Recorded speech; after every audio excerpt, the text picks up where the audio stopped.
lazy learners and lax disciples will always struggle to muster even a particle of faith.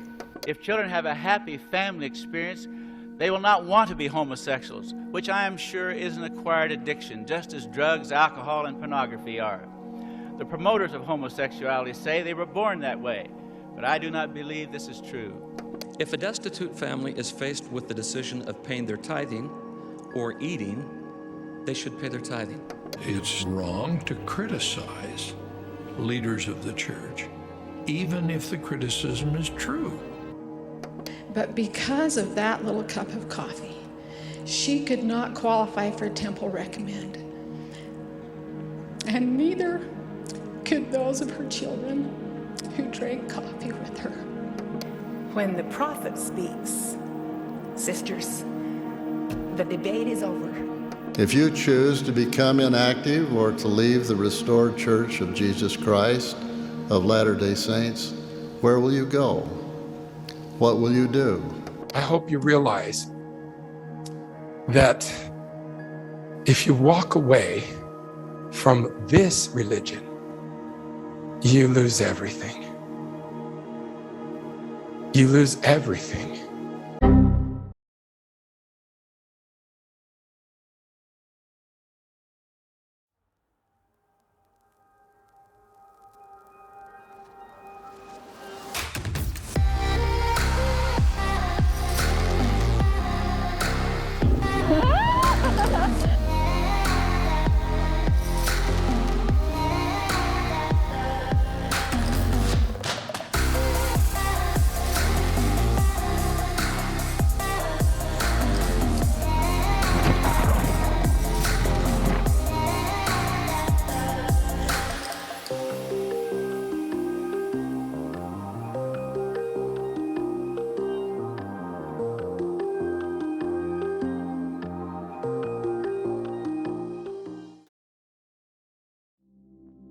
Turns out, life goes on.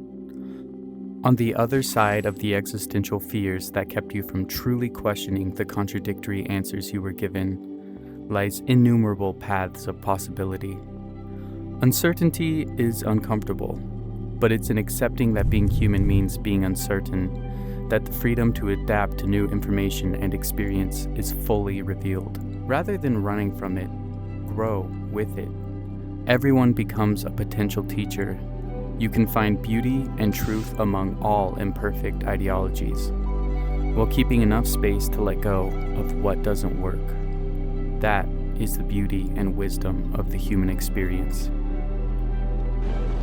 I wonder if I should... Yeah, I probably should. I love the rain, but I'm just gonna mute it for me.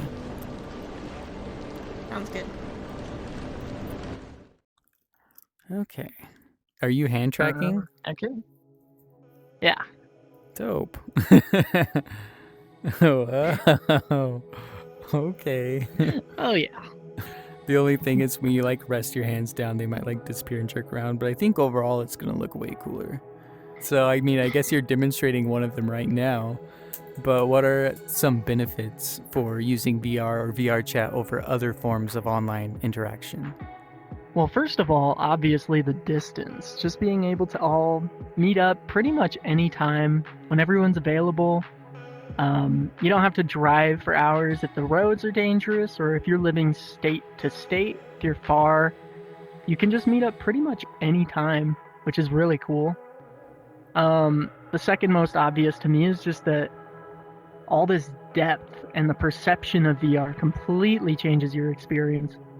When you're in person with someone, even if it is just screens that are tracked with your head movements, it's indescribable how different that is to just being on a flat screen and moving a mouse around and clicking and being like, oh, hey, yeah, how you been?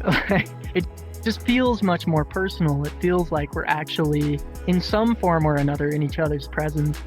Like I've talked about in the past, I'll have memories and I'm like, wait, when did I have that conversation? Like, where were we? And my brain will just attach this menial location to it. But in reality, we were in VR and it felt like a real memory that was tangible, like we were in a different place where we met up. And it's just crazy how much depth it can add to your experience if you're trying to socialize with someone and they're not able to reach you in person at the time. Or even just if sometimes you feel like meeting up that way, maybe you're sick, there could be a million reasons that it's just more convenient on occasion, you know? Well, I really like that VR gives you kind of this option to be anonymous but still connecting with people, even when you're far away. That definitely became a benefit for me when moved to a different state and wanted to still be able to connect with all you guys, my friends. It still felt kind of fresh going through the transition of leaving the church. It's felt like a long, kind of like delayed process. I mean, it's obviously not the same as like being with someone in a room face to face, but it's pretty close. It feels like you are actually with the person as opposed to just talking to someone on the phone or through a chat. It feels more like you can feel their presence and like, you know, hand gestures and stuff, because a lot of communicating is through body language and stuff. So it is a lot different than just typing on a keyboard or talking on the phone. So it's all good. I mean, obviously there are like lots of Facebook groups out there. You can like go at it in a comment section. There's also real life meetups, and that's like a totally different way of expressing yourself and making friends. This is kind of like the marriage between those two, where you can see people in real life, you can have real conversations, you know, with your voice. You can move around your hands, you can look at each other, but you're also able to stay anonymous if you want to, and just have a lot of fun. You know, there's like different characters that you can make your avatar. So it's pretty cool to get that experience of like a real life meetup, a real life group, while still being on the internet, and anybody from anywhere can join and have a conversation with us. So it was especially cool when we lived in different states. We're in the same state now, but for us to be able to travel long distance instantly and just hang out together and play games or like paint pictures and talk about the church, talk about our experiences is really cool that we're able to do that just instantly. You just put on a headset and you're hanging out with each other. You and your goddamn handcuffs, bro. Help! Help! Oh my god. I really enjoyed the Bob Ross night, personally. I thought that was really fun. All of us putting up the video after, you know, having our spirit, quote unquote, spiritual thought.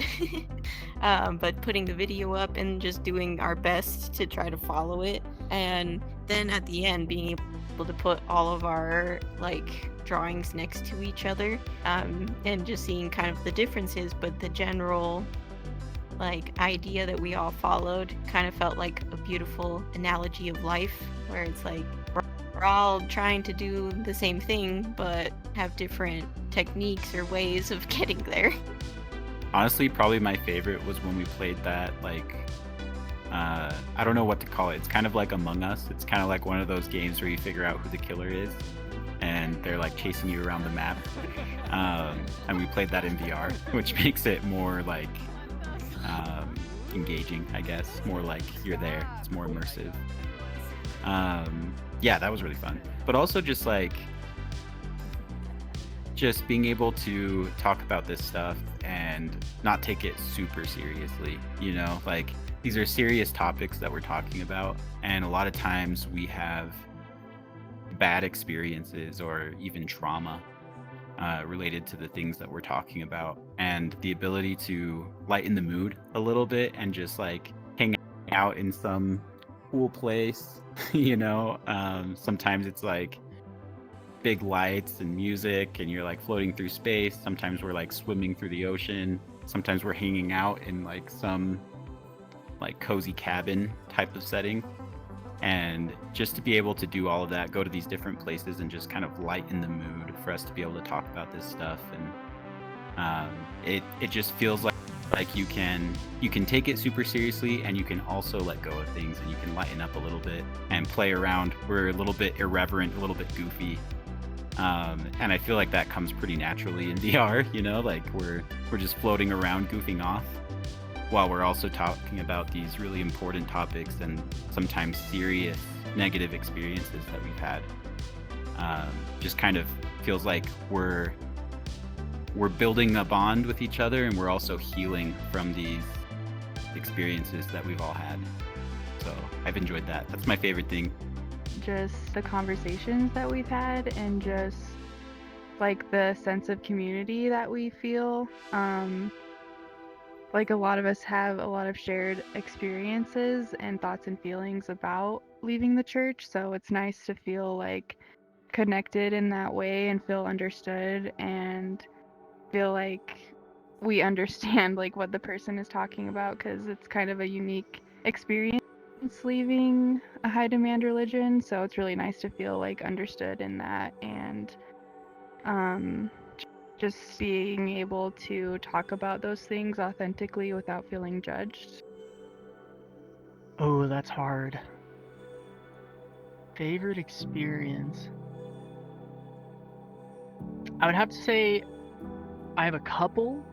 One being our paint night that we had in VR chat a few months ago. That one was awesome. But also we had a XHE where we met up and we made like little pinboard art. Clearly I'm just a fan of the crafts, but I feel like those nights were really fun because we were just all chit-chatting while having something to interact with, feeling like we're in person. It's almost like we're playing a little board game together, but in that case it was just more like we're all creating something together. And I feel like those nights have been really fun. If I had to pick like a specific one that's hard, there was the time before this group even existed, when we met up. I don't remember exactly who all was there, but I had just come out to our parents, and we met up in this beautiful world and just walked through the caves and talked for like a couple of hours at least, and just having that connection in person, even though we couldn't meet up in person at the time and I was kind of stuck at home. That meant a lot to me at the time, just being able to meet up with you guys and talk and be like, yeah, here's the crazy shit that went down. We didn't really have time to meet up in person, but having that available was just awesome. Being able to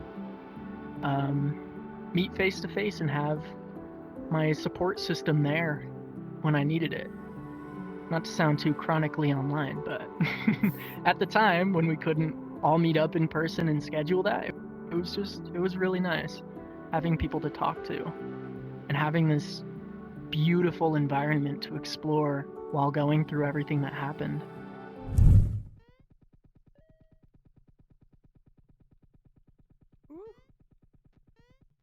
Oh, yeah. I would say, to quote also like kind of like a saying that I was told within the church, is just give yourself some grace. I don't know, like I think the process is different for everyone, and for some people it's a lot more painful, for others it's a lot more liberating. Whatever it might be for you, just give yourself some grace, like you're not a perfect human. No one's perfect. And we're all just trying to figure things out. Go to quitmormon.org. Not a sponsored recommendation, but there's that website where this lawyer helps you remove your records from the church for free.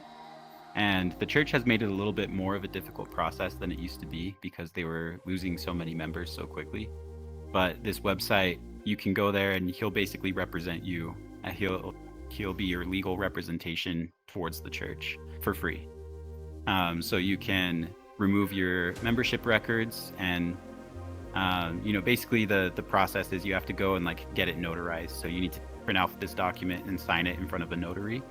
But other than that, the process is super smooth and easy and simple. And he makes sure that your bishop or your stake president or whoever can't like come and harass you, because they specifically tell them, hey, like, as this person's legal representative, we're specifically telling you not to do that. And if you do, then we'll have problems. So that was amazing. You know, the liberation I felt when I was able to finally remove my records from the church after hesitating for a really long time. Like, one of the reasons I hesitated was because through my membership, I had a membership in like Family Search and a few other things where I was like, hey, it might be useful to have that. But then, you know, the liberation I felt when I was finally out of the church officially, you know, because they'll tell you that you're still a member.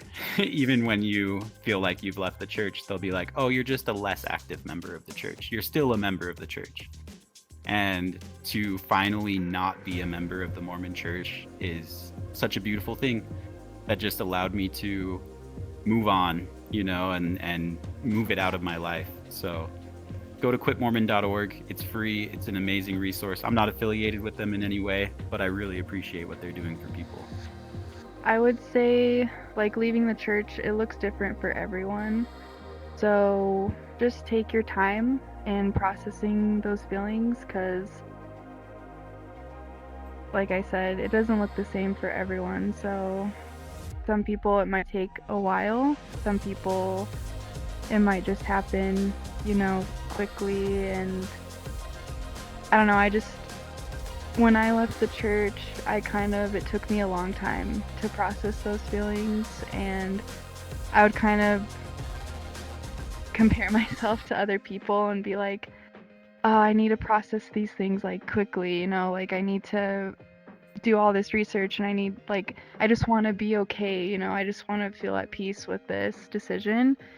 And I wanted it to happen like overnight, basically. And just give yourself grace and realize that it is a process and it's not going to happen overnight, and that's okay. Like, life's a journey, you know, it takes time, and just be at peace with that and be okay and just go at your own pace. Don't let the massive scope of leaving overwhelm you. Just take it step by step, because yeah, it's gonna suck for a little while. It's a huge change to make to your life and to your entire belief system. But I would say just taking it piece by piece, find your community, find people who love you and accept you regardless of your religious belief, and who aren't going to be judgmental or counteract that. You don't have to cut everyone off in the church unless they're like actively toxic and harmful to you, but I'm just saying maybe take it step by step. Take it in doses. Don't think too much about the massive scope of it all, because it can be overwhelming. Find your community. I would say one of the biggest things that helped me in leaving the church is having people there to listen to me. Just know that you aren't alone in this journey. There are so many people out there who are actively leading right now, who have left even years ago, and those wounds might still be healing depending on how long and how deeply invested they were into the church. It can be a long and arduous process, but just know that you aren't alone, and that we do exist. And this is an easy, convenient way to meet up with people who will hear you out and who can share their stories that you might find very similar. So many people out there who have experienced what you're going through. Let's see that special effect again, shall we? If something serious happens, like, probably just present the evidence. Love in every way possible and have fought for the evidence to be shown. Or between our 10 and 15 minutes of... Actually, you know what? I deleted it. Everything in me was like them. I would say to anyone considering joining our group, the idea is to have some fun and have some like nice cathartic conversations. Like, don't take it too seriously. And like if you like, this is another avenue of just finding that community that it feels like we lose, quote unquote lose, when we leave the church. Like there are multiple avenues, but like we all have each other's backs. There's no dumb questions. Like we are, I don't know, always willing to just be there for people, whatever like step in the process that you are at. And sometimes it's like grief, it comes in different stages and might hit you harder at different times than it does at other times, and that's just how it goes. That you're welcome here. We're all a little bit weird. Like I said, we get a little goofy sometimes. We try to have a variety of different types of activities and topics. And, maybe this isn't the perfect group for everyone because, like we curse, we are a little bit irreverent, and different people are at different stages in their deconstruction and also have different preferences for how they want to live their life. And for some people, it might be a little jarring to join a group like this where we're using curse words and we're talking super irreverently about the church. But I want you to know that we accept you, and we're just here to have a good time and to talk about our experiences and to build those relationships with people who have experienced similar things so that we can be there for each other and help each other work through those hard experiences and those hard topics. There's a lot of things that I learned from these meetups that I didn't know before, and also just the opportunity to share things that I knew that other members of the group didn't know. Just that exchange of knowledge and understanding is really valuable in a community. There's sort of a sense of community here because we're here for each other. We're all very welcoming and loving, and we not gonna judge anybody, so just come as you are and have fun, like it's a great group of people, and we will welcome anyone who wants to join, and it's really fun. We play games and talk about things that are going to be applicable to most people that are leaving the church, so it's really healing, and it's a great place to, I guess, deconstruct a lot of things that you're going through. So yeah, I would say at first it can be a little janky, maybe a bit overwhelming, learning the ins and outs of VR and getting used to it. There's even a term, VR legs, that just kind of refers to building up a resistance to motion sickness in VR, because a lot of people do experience that. So I'd say be prepared to experience maybe a bit of jank, maybe a bit of motion sickness, but there are settings that will mitigate that. I would also say it doesn't have to be through VR. Thankfully, with this platform, it is cross-platform, meaning you could join from an old laptop, a PC, a phone, a VR headset, and you could just turn on teleportation. You don't even have to walk around if that's a problem for you. If you're just looking for a community of people who understand what you might be going through, or who are just willing to listen and hear you out, then I'd say it's worth it. I'd say it's absolutely worth just taking those steps to get into and trying it out, see if it's for you. Because I feel like a lot of people get hung up on these terrible 360-degree Google Cardboard VR experiences, and they assume that that's what VR still is. But it's actually come a long way. It's getting much more affordable. You can pick up a Quest 2 for $200, maybe less, probably a lot less, probably $150 these days. And that's great VR. That is not anything to scoff at.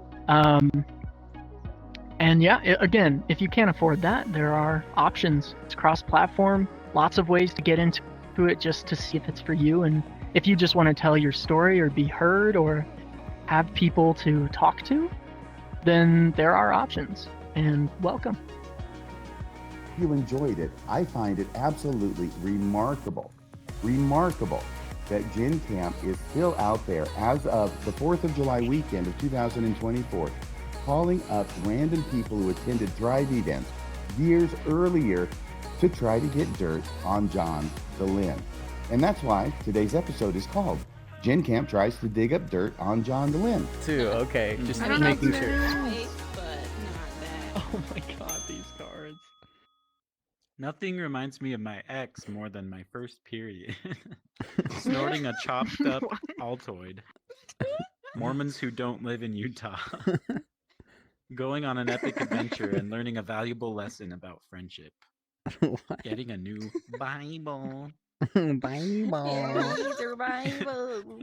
Yeah. Who go to church? Nice. Hey, Let's nice. go. Getting a new Bible. The abomination. What the fuck? Yeah. Give it a rest, Jay. Your prostate needs it. Your balls need a break. All right, I think that's good. I'll decide when that is. If that is, then when that is.